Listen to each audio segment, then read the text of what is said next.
Mwaramutse, hari akavidewo mbonye kari gusikira ko k'abapolisi babiri bari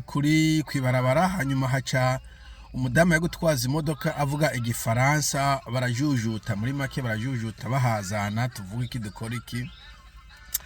Bigakwirikira ibindi byagiye biba, aho twabonye nka Neva agenda ahantu akavuga icyongereza ca kigwaye inzoka. Hanyuma bigakwirikira indi video neza kubona umusore ari Dubai, ariko nawe nyene yarananirwa no kuvuga icongereza, etc n'ibindi vyinshi tuzatubona. Bon, n'amakomene murabona ngaha abantu banditse igifaransa kigwaye inzoka cyane. Now reka Neva ndamuvanemo. Neva nibaza nk'umuntu mu bantu baba politiciens bararekuye kuvuga ururimi kavukire, bakarondera umu interprete. Amafaranga nayo baba bayafise, baba bafise gukoresha umuntu wese bashatse, baya ntacu batwaye. Bon, ntacu batwaye, ntabwo ari question de survie canke icyo no kwita existential, ntabwo ari existentiel in any case. Ubiye ara 5 yavuze ntawe umutwenga, ntacu bamukoze nabo bamutwenga canke akarondera umu interprete kadamwihoze. Mugabo abantu banyagihugu musanzwe, abajene na cyane kumenya ururimi birafise avantage nyinshi najya kuzivuga ko nyinshi cyane nyinshi. Nivyumvikana rero ukuntu ugenda kwishuri ugaheza secondaire utazi igifaransa mu by'ukuri birababaje, kubera urumva ko gitangura mu mwaka wa mbere ukamara imyaka 13 wiga ikintu mugabo ntukimenye, birababaje cyane. Nimenya kandi ko keshi je niba ndari tahindutse wiga physique, mathématique, biologie, chimie, nuzeye histoire n'ayandi masomo atari make uyiga mu gifaransa. Donc ivyo baye ngo vyiza umuntu akimenye, kubera n'ubundi uri kwishuri mene, n'ubundi uri kwishuri udashizemo negligence naza ko wokimenya, nubwo kumbure abarimu indo yatitutsa no hari kibazo kandi kiba secret vision, kuko umwarimu asohotse atacazi no kwigisha ushayigisha nyene ibi vyatazi, hanyuma hacaba generation novuga y'abantu bibihwije.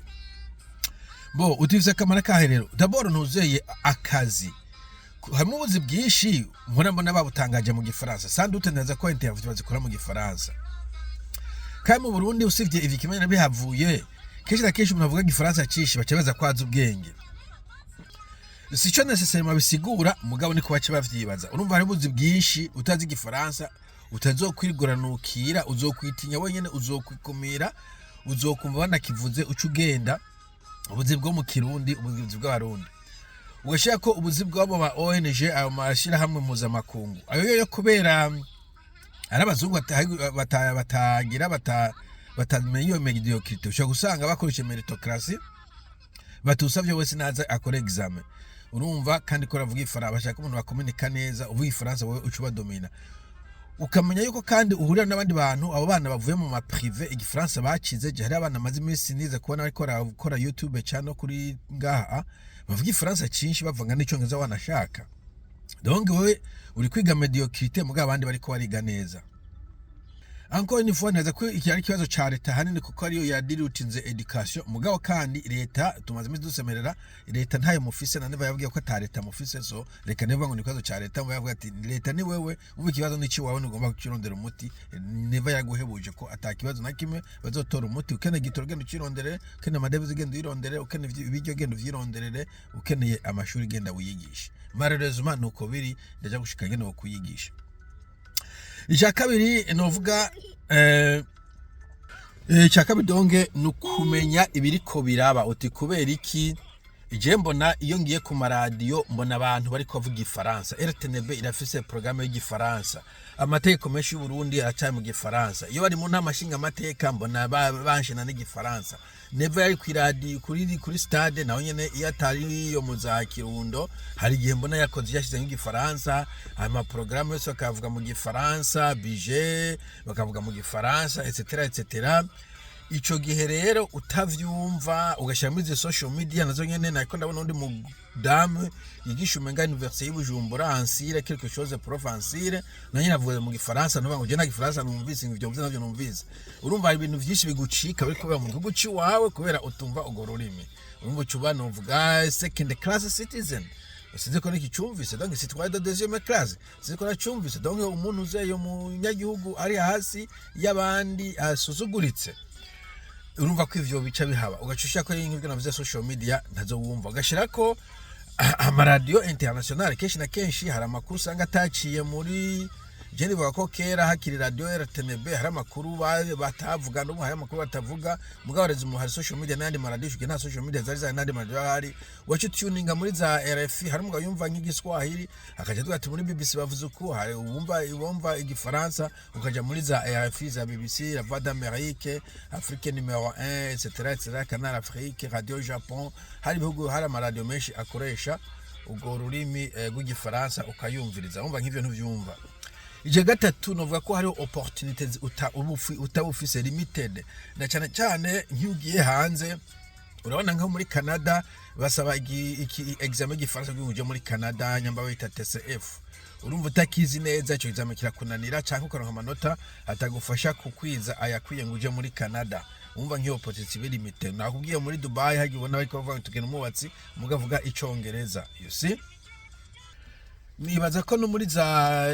Kenya za Uganda za South Africa za Zambia n'ahandi ugiye uzi congereza uri debrouiller gusubira umuntu agiye atazi akongereza na good morning kuko urumva gufata umanya kugira ngo ugo rurimi rwa lokale anatanda washa kura komunika si jamais hari n'abatigira bagwiga anatanda washa kura komunika n'abandi mukorana jewe ndazi ko nk'i Cape Town hari ubuzi bwinshi vuga icongereza bagusame naho ntibagusamira mu kirere mugabo wafise amahirwe usubije umuntu avuga icongereza utavuga icongereza uvuga n'abantu gute abaje hanze izimpunzi ibiki usanga bariko struggling ku rurimi rw'icongereza kumbure muri Canada naho bastruggling n'igifaransa muri Europe n'igifaransa urumva yuko hariho opportunity zawe ziba zamaze kuba limite nuko nkuko nabivuze ntumenye biriko biraba ivyo muri Canada umenye ko birabikobera ko biri mu gifaransa ama conversation bari mu gifaransa mu bindi bihugu niko kuka ama conversation mu icongereza ni naho bace babiba ngo reka ndaguhe visa ya hariya kubera azi ko udashobora kuja kuvyisomera kuri internet akaguhenda akaguha ikintu ca fake kubera azi ko udashobora kugisoma udashobora gutahura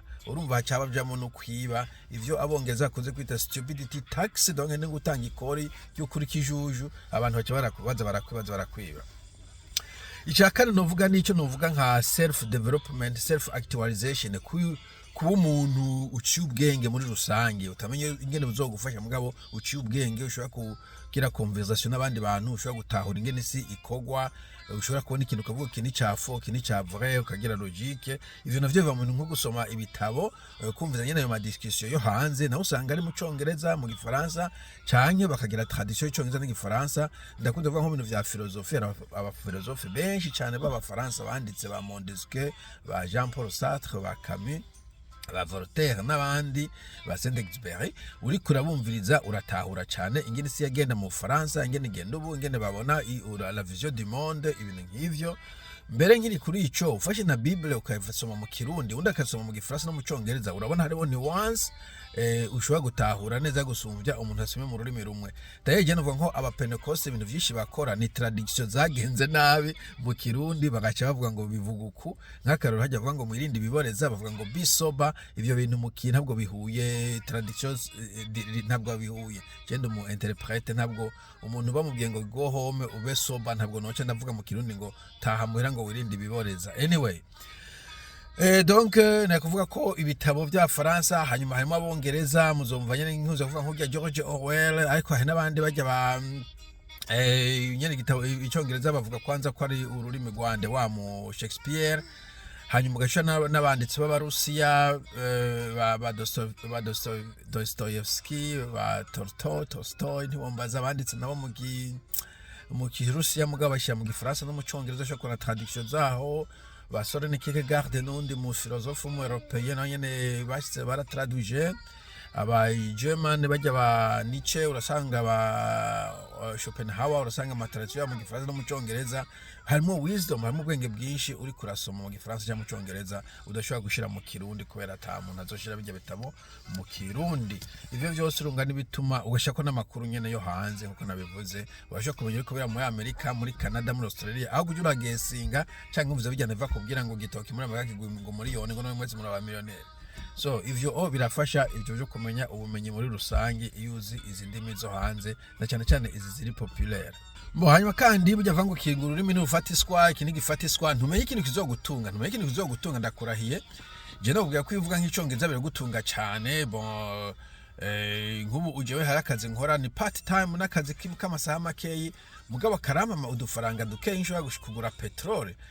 akazi kibanye fise gaheze kandi nubwo ari part time ko bakarantunga imisi mike ntabwo noshoka mererwa nabi donc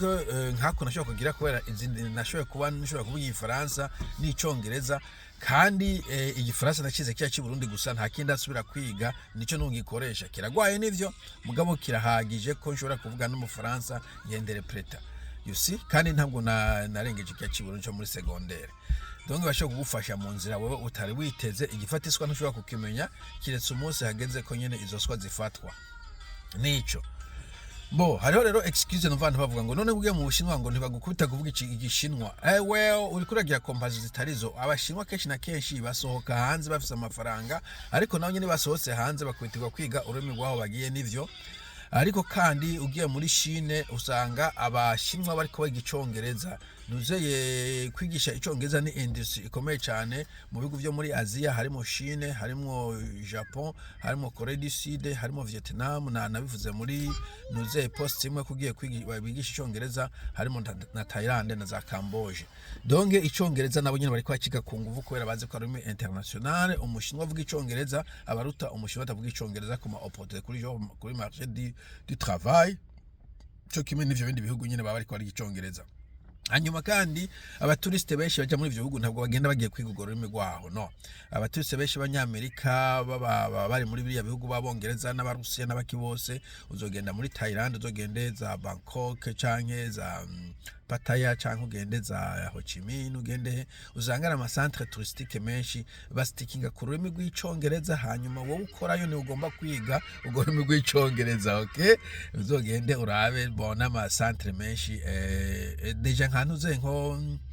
nk'igihugu cya Philippines bakigendamo cyane ko bavuga ngo hoho ngo abantu bavuga icongereza bavuga ko ntabwo abantu bagiye gutembera mu Bushinwa bagenda ngo baca biga igishinwa ni abashinwa n'abaki kuko abazungu bafite amafaranga ega bujyanye n'amafaranga ni wa decida nibutse umuzungu umwarabu muri South Africa yatubwiye ngo money talks umufise amafaranga ni wa decida ururimi mukoreshe si udecida kuko ari umuturiste akaja mu hoteli akuzaniye kwinjiza amadolari amajana 2 kwijoro rimwe ntabwo umuhata ngo nuve hano weze kidagi avuga ati no je mfise amaze umanduze yinkeneye ko munyegano njyama nyine byo kujya mu kabinzanira in my language